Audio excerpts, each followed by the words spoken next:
Berlatar di kuil Buddha di Tibet, cerita diawali dengan memperkenalkan seorang guru atau dalam Buddha biasa dipanggil dengan sebutan lama bernama Lama Norbu yang sedang mengajar anak-anak tentang konsep reinkarnasi atau kelahiran kembali. Yang tak berapa lama beliau mendapat surat dari Amerika berisi pesan tentang kemunculan sosok anak kecil asli keturunan Amerika yang digadang-gadang sebagai reinkarnasi dari mendiang sang guru besar di kuil ini. Have they found him? Perhaps.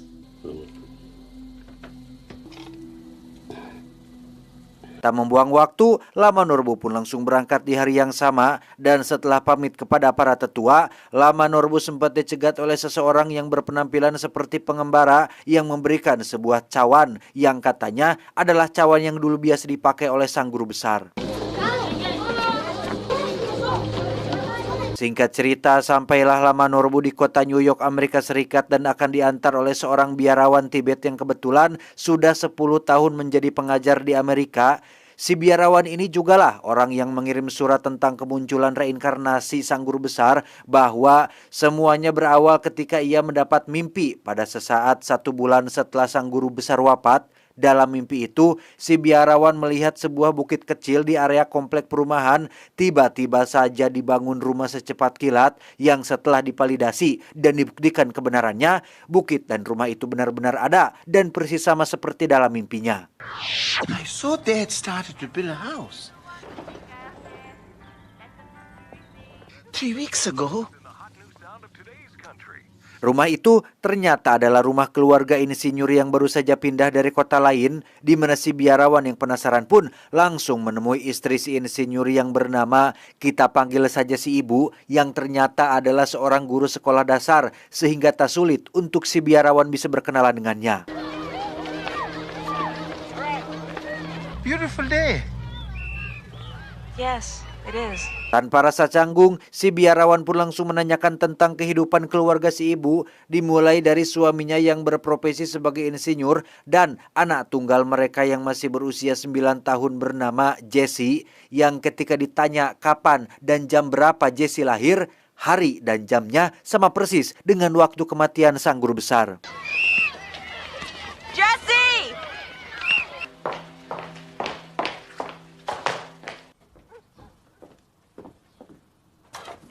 Mrs. Conrad, you remember me? Setelah menceritakan semuanya, biarawan pun langsung mengajak Lama Norbu ke rumah Jesse, di mana mereka disambut dengan sangat baik oleh sang ibu dan dipersilakan duduk menunggu sampai suaminya pulang kerja.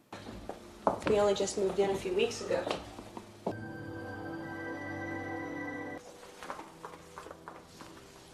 Dan inilah ayah Jesse atau kita panggil saja si ayah, seorang insinyur yang sempat terkejut melihat 2 orang berpenampilan tak biasa sedang duduk di ruang tamu rumahnya. Setelah dijelaskan siapa mereka, si ayah akhirnya mau mengerti dan duduk mendengarkan penjelasan mereka. We believe that everybody is reborn. Again, particular people who... That is why we are here. Setelah menjelaskan tentang konsep reinkarnasi atau kelahiran kembali, Lama Norbu pun dengan terang-terangan langsung mengatakan jika Jesse putra mereka berdua mungkin adalah reinkarnasi dari Lama Dorje alias sang guru besar mereka di kuil Tibet. Karena sesuai petunjuk dari mimpi dan waktu kelahirannya, Jesse memenuhi syarat sebagai reinkarnasi dari sang guru besar. We are looking for his reincarnation. Jesse, is that you? Come out. Come say hello. Sempat terkejut dan tak percaya, si ibu dan si ayah yang hidup di dunia modern dan tidak percaya dengan hal-hal bersifat tahayul pun menganggap itu hanya kisah dan dongeng saja. Tanpa memiliki pikiran negatif, si ibu langsung memperkenalkan Jesse putranya kepada mereka berdua. This is Jesse. Do you like my mask? In our country, we love masks. Malamnya ketika Lama Norbu sudah pulang tadi sore, si ibu yang penasaran pun masih membahas tentang konsep reinkarnasi dengan sang suami yang kelihatan sedang liar dan tak menanggapi topik obrolannya. Pada akhirnya terkuaklah jika si ayah memang sedang ada emutan terkait masa depan karirnya sebagai insinyur. Diketahui si ayah ini bekerja untuk seorang atasan yang merupakan sahabat dekatnya sendiri. Namun informasi terakhir yang ia dengar, si sahabat sedang terlilit hutang akibat kecanduan main slot dan doyan karaokean yang mengakibatkan masalah finansial sehingga ada kemungkinan perusahaannya bangkrut. Yang berarti si ayah akan kehilangan pekerjaan, yang artinya keluarga mereka mungkin akan jatuh miskin seperti dulu awal-awal mereka berumah tangga.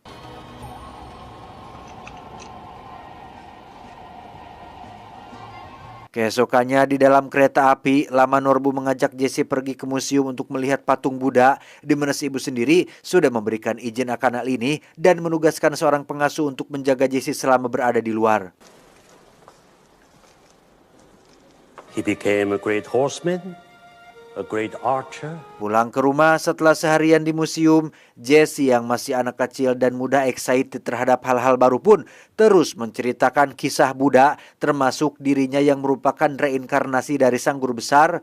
Awalnya si ayah pain-pain saja dengan kehadiran semua kisah ini, tapi lama-kelamaan ia mulai risih dengan cerita yang ia anggap tidak lebih dari hanya dongeng belaka tersebut. What kind of imagination he's got? He's gonna get confused. At least I don't believe in reincarnation. Keesokannya sesuai permintaan Jesse, si ibu mengantarnya ke biara yang menjadi tempat tinggal Lama Norbu di New York City ini.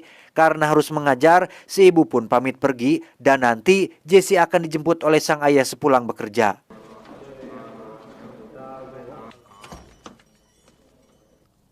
What's this? It is a trumpet. Sore harinya muncullah si ayah yang datang untuk menjemput Jesse pulang. Namun sebelum pulang, si ayah ingin mengobrol berdua dengan Lama Norbu tentang semua dongeng dan mitos yang beliau ceritakan kepada putranya, bahwa itu dianggap bisa mengganggu perkembangan dan imajinasi putranya. Takutnya, di mana si ayah juga ingin menegaskan jika dirinya sendiri pun sama sekali tidak percaya dengan konsep reinkarnasi seperti yang Lama Norbu ceritakan tempo hari. Why should you? In Tibet, we think of the mind and the body. Tak banyak omon, Lama Norbu langsung mengambil sebuah gelas berisi air teh lalu ia pecahkan. Ketika wadah air teh itu hancur, apakah air tehnya juga ikut hancur? Tentu tidak, Purgoso. Air teh tersebut tumpah dan berpindah ke tempat lain. Sama seperti manusia, jasad hanyalah wadah atau cangkang. Ketika jasad mati, bukan berarti jiwa atau ruhnya juga ikutan mati. Ia akan tetap utuh dan kekal dan hanya berpindah ke dimensi atau wadah lain, begitu ujarnya. It moves from one body to another, but it is still mind. Tak ingin si ayah seujon terhadap dirinya, Lama Norbu pun dengan cepat menjelaskan tentang tujuannya yang hanya ingin memastikan jika Jesse adalah reinkarnasi dari guru besarnya. Tak punya kepentingan pribadi, Lama Norbu hanya ingin mengajak Jesse pergi ke Tibet untuk melakukan ritual dan bertemu dengan para tetua demi memastikan ruh sang guru besar benar-benar ada di dalam tubuh Jesse. To take a child away from his family in this country we call kidnapping. Special delivery for Lama Norbu. Mendengar putranya akan dibawa ke tempat yang sangat jauh tentu membuat si ayah menjadi semakin keberatan. Ia dengan cepat mengajak putranya pergi dan melarang Lama Norbu untuk menemuinya lagi. Jesse, Say goodbye, Jesse.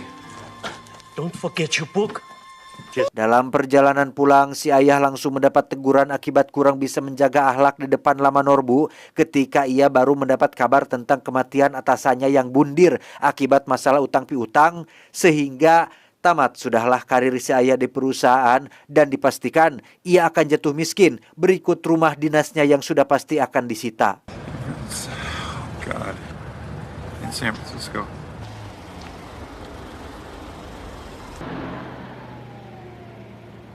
Sesampainya di rumah, si ayah langsung menceritakan tentang nasib pekerjaannya kepada sang istri dengan fakta bahwa selama beberapa pekan ke depan semuanya akan ribet seperti bertemu pengacara, proyek yang belum selesai dan urus ini itu tetek bengek lainnya pasca kematian sang atasan.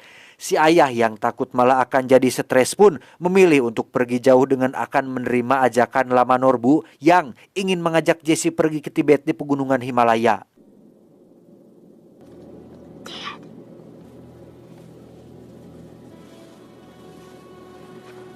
Tidak langsung pergi ke Tibet, mereka pergi dulu ke daerah Kathmandu di India untuk menemui calon kandidat lain yang juga diyakini sebagai reinkarnasi dari sang guru besar, di mana si bocah itu adalah bernama Raju, seorang bocah pengamen yang sangat pintar yang diberikan sebuah Game Boy sebagai bayaran atas penampilannya barusan. You're good.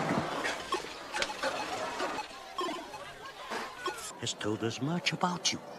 Now we must visit a third. Selepas menemukan Raju, mereka pun pergi ke pelosok lain untuk menemui calon kandidat ketiga yang diyakini juga reinkarnasi dari sang guru besar.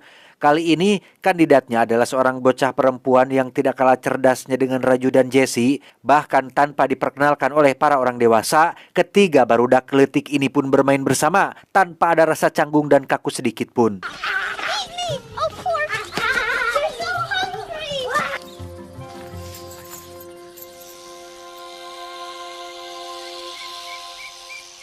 Singkat cerita, Jessie dan dua kandidat pun akhirnya sampai di kuil Tibet dan langsung disambut oleh semua murid yang ada di sana. Sementara ketiga kandidat sedang bermain bersama para murid, Lama Norbu pun langsung menemui seorang tetua untuk melakukan ritual demi menentukan siapa di antara ketiganya yang merupakan reinkarnasi dari sang guru besar.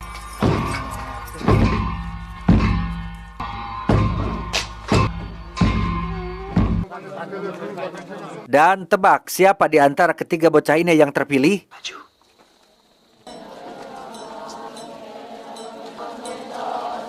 Tidak hanya kepada Raju saja, Lama Norbu pun menghampiri si bocah perempuan dan bersujud di bawah kakinya.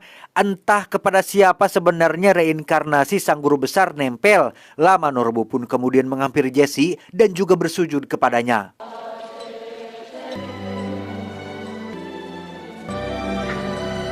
Ternyata telah terjadi suatu fenomena langka ketika satu jiwa memasuki tiga jasad yang berbeda. Ini mungkin jarang terjadi, tapi katanya pernah terjadi di masa lalu. Ini disebut penjelmaan yang terpisah dari tubuh, perkataan, dan pikiran. Sehingga dengan kata lain, ketiga kandidat ini adalah reinkarnasi sang guru besar yang nantinya akan memimpin kuil Tibet di masa depan. Saat Jessie dan dua kandidat sedang dibawa menuju aula untuk melakukan ritual penyematan, si ayah pun mendekati Lama Norbu yang tampak sedang sakit-sakitan. Beliau kemudian duduk bermeditasi di dalam gudang dengan si ayah yang diam-diam ikut tiduran di sampingnya.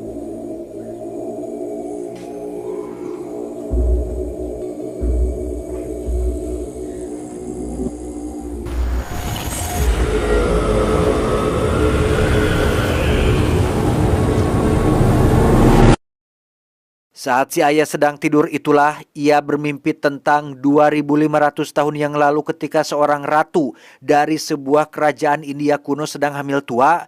Entah apa yang sedang terjadi kepadanya, ratu tiba-tiba ngidam ingin masuk ke dalam hutan sendirian yang dalam kondisi tak sadarkan diri. Si ratu pun mulai merasakan mules pertanda bayinya akan melahirkan dan luar biasanya satu pohon tiba-tiba saja membungkuk seolah memberikan bantuan untuk kelancaran persalinannya. Bent slowly down to protect her. Sang ratu melahirkan bayi laki-laki yang sangat sehat. Saking sehatnya, ia langsung tersenyum kepada ratu yang telah melahirkannya.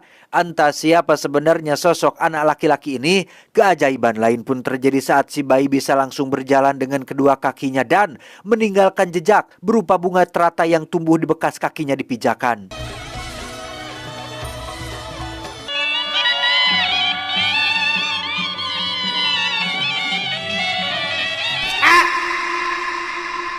Sang raja pun memberikan putranya nama Siddhartha yang berarti dia yang membawa kebaikan, di mana seorang petapa suci yang sangat dihormati pun tiba-tiba meneteskan air mata setelah melihat langsung wajah Pangeran Siddhartha.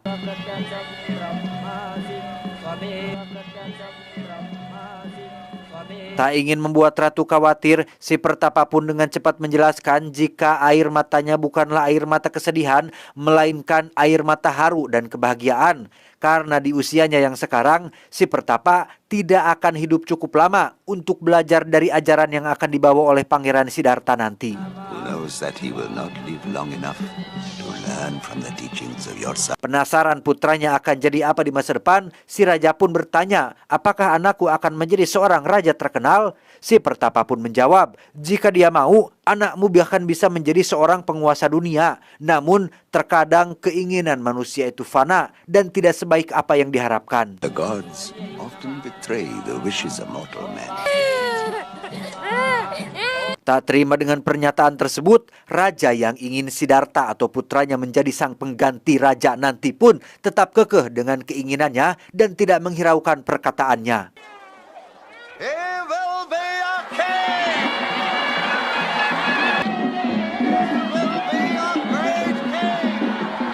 Satu minggu kemudian, Ratu terkena penyakit aneh mematikan yang membuatnya langsung meninggal dunia. Sehingga semenjak hari itu, Raja berjanji tidak akan pernah membiarkan putranya keluar rumah, tidak akan pernah mengenalkannya dengan rasa sakit dan penderitaan, demi untuk menjaga mentalnya tetap sehat dan menjadi seorang raja sesuai keinginannya.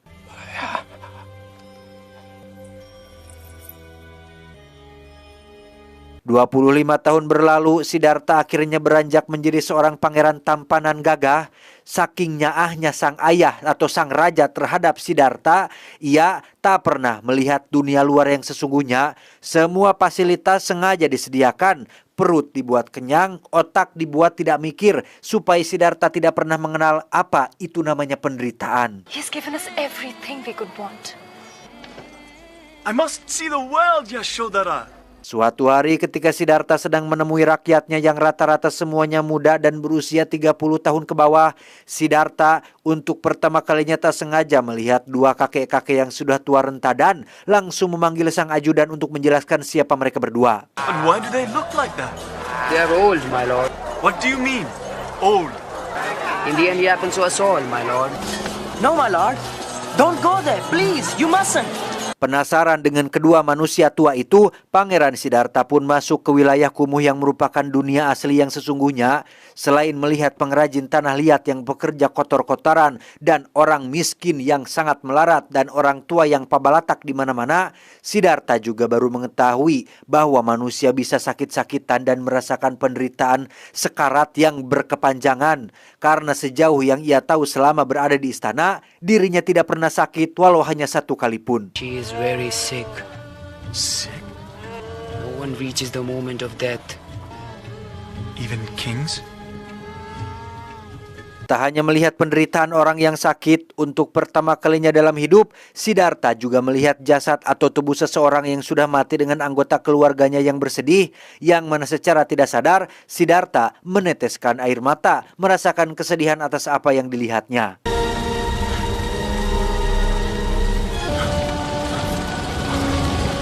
Pada hari itu, Siddhartha belajar tentang penderitaan dan menemukan rasa belas kasih. Mereka adalah dia dan dia adalah mereka. Setelah mengetahui kenyataan yang sesungguhnya, Siddhartha langsung menemui ayahandanya untuk bertanya tentang kenapa selama ini ayah menyembunyikan keberadaan akan penderitaan, penyakit, kemiskinan, usia tua, dan kematian. Sang ayah pun menjawab, If I've lied to you, Siddhartha, it has been because I love you.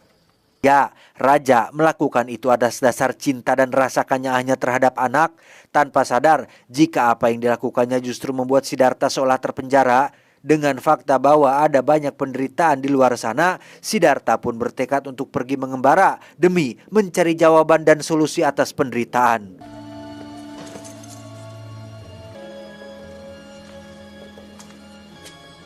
Lock the gate.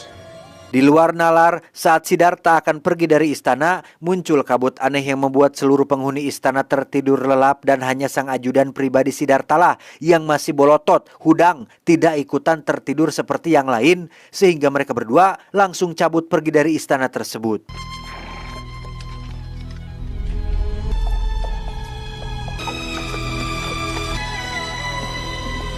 Tiba di sebuah hutan, Siddhartha tak sengaja melihat orang-orang atau kakek-kakek dari kelompok penganut asketis atau orang yang telah membuang segala kenyamanan hidup demi mencapai tujuan spiritual alias pencerahan, di mana Siddhartha langsung turun dari kudanya, memotong rambut panjang yang menjadi simbol kepangeranannya dan berpamitan kepada ajudan pribadi kesayangannya.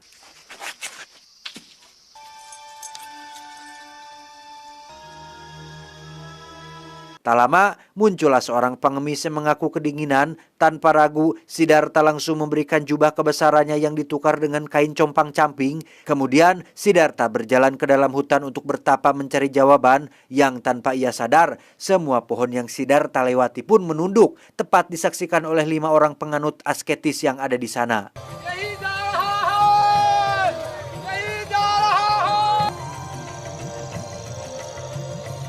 Alhasil, kelima orang ini pun mengikuti Siddhartha yang sedang bertapa sendirian hingga tak berapa lama terdengar suara guguluduk pertanda akan turun hujan dan tebak apa yang ada di balik semak-semak.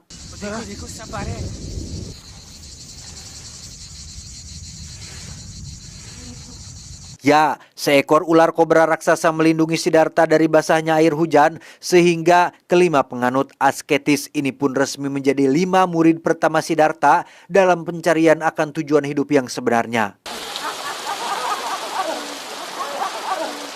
Selama 6 tahun, Siddhartha dan para pengikutnya tinggal dalam kesunyian dan tidak pernah meninggalkan hutan. Untuk minum, mereka peroleh dari air hujan. Untuk makan, mereka memakan butir beras atau rumput hijau yang terbawa angin atau biasanya tergeletak di tanah. Mereka mencoba mengatasi penderitaan dengan membuat pikiran menjadi kuat dan melupakan tubuh mereka yang fana. Sampai ketiga ada seorang pemusik yang kebetulan lewat dan mengobrol dengan salah satu muridnya.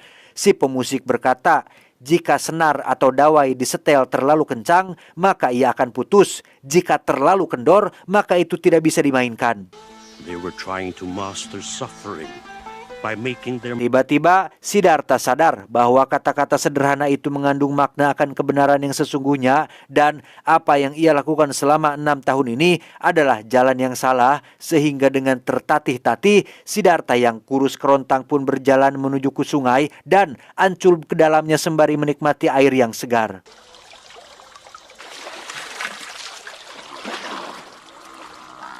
Jika senar disetel terlalu kencang, maka ia akan putus. Jika terlalu kendor, maka ia tidak dapat dimainkan. Artinya, posisi harus pas, tepat sesuai porsinya supaya bisa berjalan lancar. Sama seperti hidup, jangan terlalu menderita, jangan juga terlalu bersenang-senang. Hiduplah di tengah-tengah dengan menikmati apa yang sudah diberikan. Taste the proper food. Merasa dihianati oleh panutan mereka sendiri, kelima murid Siddhartha pun memilih pergi dan tidak mengikutinya lagi. Siddhartha yang ingin lebih yakin akan jalan yang dipilih pun meletakkan sebuah cawan yang terbuat dari batok kelapa dan berkata, jika jalan yang aku ambil benar, maka cawan ini akan hanyut ke arah yang berlawanan.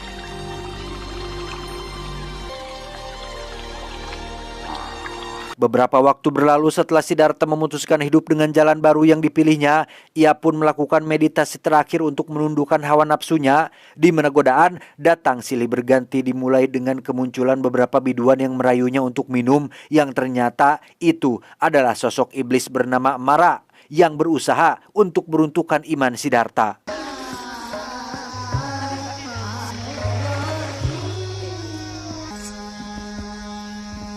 Selesai dengan godaan dari para biduan, kini Siddhartha diuji dengan lautan gas yang dibumbui dengan api menyembur-nyembur dan...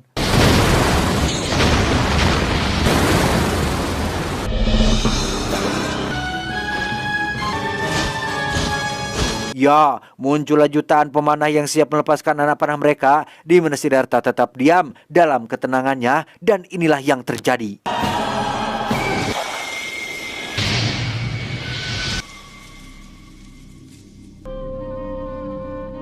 Tak lama, Siddhartha melihat dirinya sendiri muncul dari dalam air. Sudah jelas itu adalah sosok Mara yang menyamar untuk menggodanya. Setelah diresapi lebih dalam, Mara tidak lebih dari hanya sekedar ilusi. Mara adalah simbol daripada hawa nafsu yang ada di dalam tubuh manusia. Sekali ditundukkan, maka selamanya akan patuh. Siddhartha berhasil menundukkan hawa nafsunya sendiri, dan sejak saat itulah ia dipanggil dengan sebutan Buddha.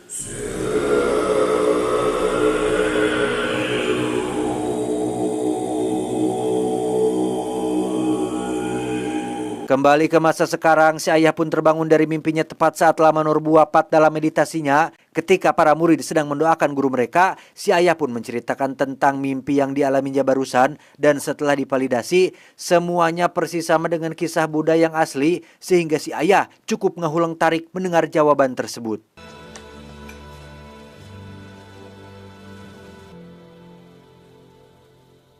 2 minggu berlalu, Jesse dan si ayah pun pulang kembali ke Amerika dengan membawa sebagian abu lama Norbu yang sudah dikremasi. Sesuai prosedur, Jesse bersama ayah ibu pun naik kapal membuang abunya di tengah lautan. Dan keluarga mereka pun menjadi harmonis setelah si ayah berdamai dengan diri sendiri dan tidak pernah lagi ketertarikan dengan duniawi.